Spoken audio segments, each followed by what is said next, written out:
Right now, somewhere, a person is sitting at a job they chose 10 years ago and quietly wondering how they ended up there. They're not lazy. They're not unsuccessful. They did everything they were told to do. Good grades, safe choice, respectable title. And still, something feels off. So here's a question worth sitting with. How do you actually know whether you'll enjoy a career before you've given it years of your life? Most people never really answer that question. They guess, they follow, they pick what sounds impressive, and hope it works out. This video is about doing it differently, not chasing one magical passion, but building a way to actually figure out what fits. Let's start with why this is so hard. Here's the strange thing about choosing a career. We ask teenagers, people who've barely lived, to make one of the biggest decisions of their lives, and we expect them to know the answer with almost no real information about who they are or what the work is actually like. Then there's the pressure. Money says pick the safe path, family says pick the respectable one, society says pick the impressive one. Grades push you toward whatever you happen to be good at. Social media makes every path look glamorous from the outside. And underneath all of it is a quiet fear. What if I choose wrong and waste years I can't get back? So people freeze. Or they pick whatever the loudest voice in the room told them to pick. But here's what almost nobody tells you. The goal was never to find the one perfect career on the first try. The goal is to understand yourself well enough that good choices become obvious and bad ones become easy to rule out. And to get there, we have to dismantle the single most popular piece of career advice on the planet. Follow your passion. You've heard it 1,000 times. It sounds beautiful. And it's incomplete, sometimes dangerously so. The first problem, most people don't have one clear pre-existing passion waiting to be discovered.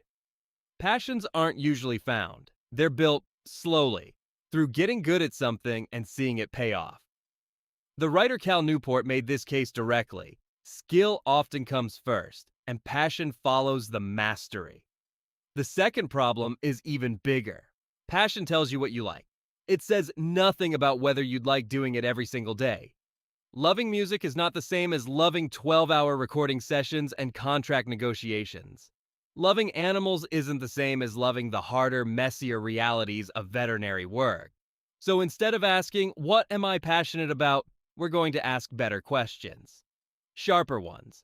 Questions about who you are, how you want to live, and what the work actually feels like from the inside. And it all starts with the person you probably understand the least, you. Self-understanding isn't a personality quiz.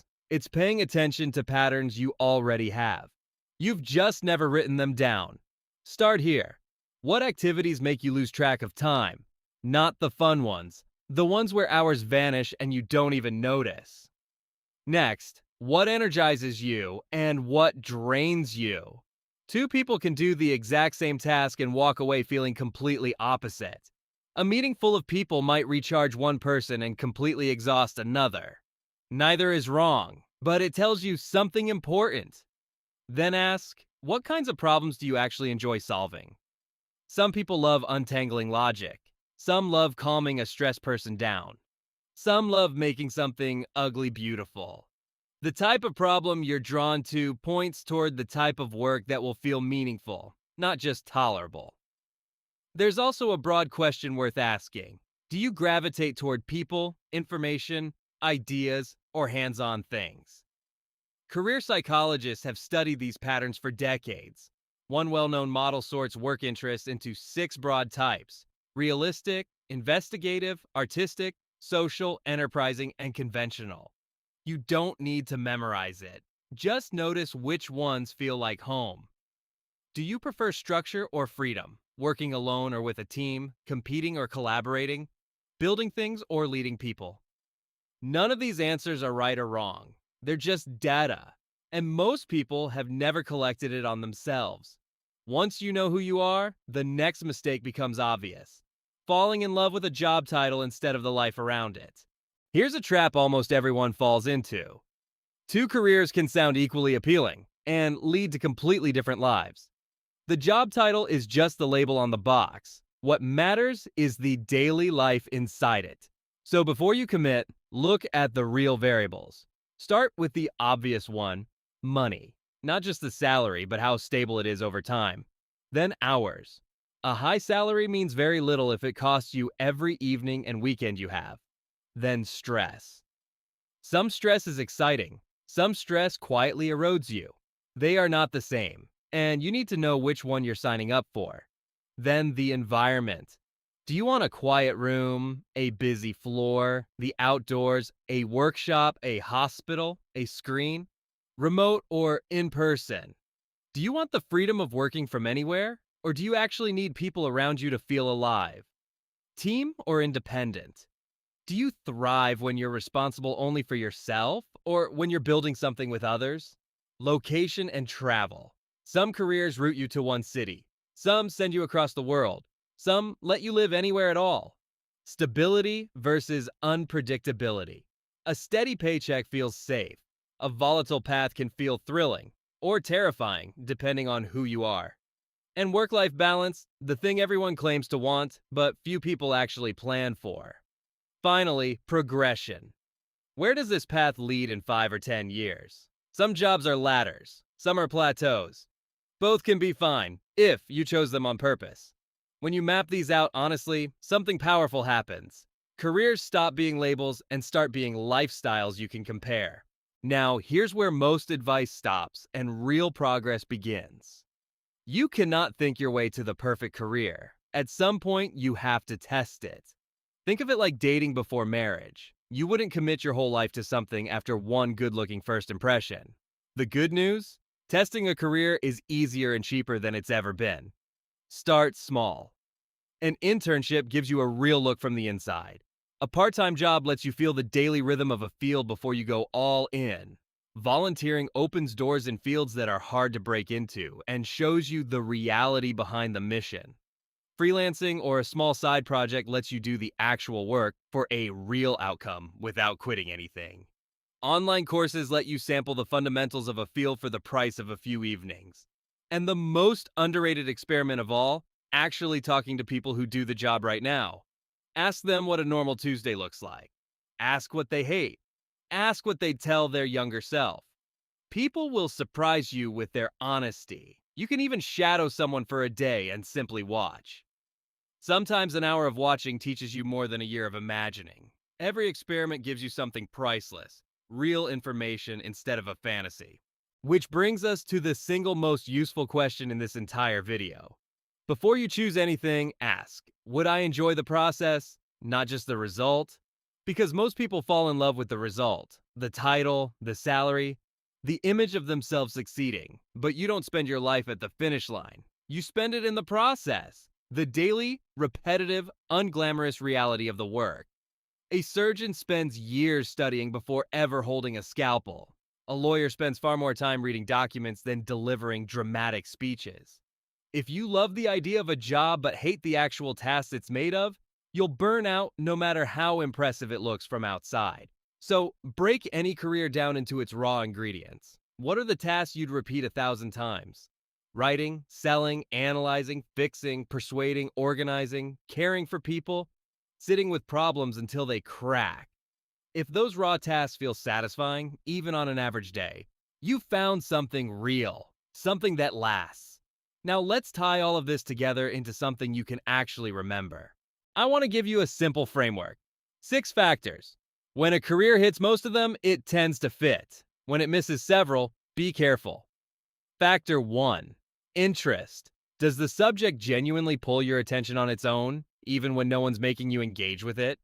Factor 2. Strength. Are you either good at this or clearly capable of becoming good at it with effort? Factor 3. Lifestyle. Does the daily life around this work match the life you actually want to live? Factor 4. Values. Does the work align with what actually matters to you? Helping people, creating, building independence, security? Factor 5. Environment. Do you actually want to spend your days in the places, pace, and people this work surrounds you with? And Factor 6. Opportunity. Is there real demand for this work? A path that lets you grow, earn, and stay employed? Interest, strength, lifestyle, values, environment, opportunity. 6 factors. And none of them is what sounds most impressive at a dinner party. No real career hits all 6 perfectly. That's normal. You're not looking for perfection, you're looking for a strong overall match. But if a career only wins on money and prestige and loses on lifestyle values and the day to day work, that's not a fit. That's a trap with good lighting. Run your options through these 6 factors, and blurry decisions suddenly get sharp. You stop asking which is best and start asking which fits me. But maybe you've been listening this whole time thinking, that's great, but I genuinely have no idea what I want. If that's you, don't worry. This next part is for you. First, take the pressure off. You do not need to know your entire future right now. Almost nobody actually does. The idea that you pick one career at 18 and do it forever is mostly a myth. Most people's paths bend, branch, and change. So you don't need certainty. You need a direction, just enough to take the next step. Start by eliminating. You may not know what you want, but you almost certainly know some things you don't. That alone narrows the map. Then get curious instead of anxious. Pick 2 or 3 fields that mildly interest you and go investigate them. Cheaply, quickly, with no commitment. Take on small projects. Say yes to things slightly outside your comfort zone. Pay attention to what pulls you back and what pushes you away. Every experience, even the ones you hate, is data. A job you dislike still teaches you exactly what to avoid next time. Clarity isn't something you find by sitting still and thinking harder. It's something you earn by moving and paying attention. So let's come back to where we started. How do you know whether you'll actually enjoy a career? The honest answer is you don't know for certain in advance. Nobody does. But you're no longer guessing blind. You understand yourself, your energy, your strengths, the problems you like to solve. You know to choose a life, not a label.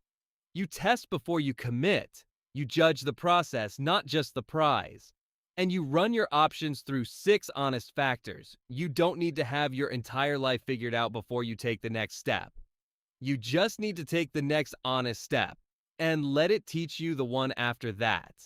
A career you enjoy usually isn't found in a single flash of insight. It's built. One experiment, one honest choice at a time. So take the next step. That's how it always begins. If this gave you a clearer way to think, subscribe, and I'll see you in the next one.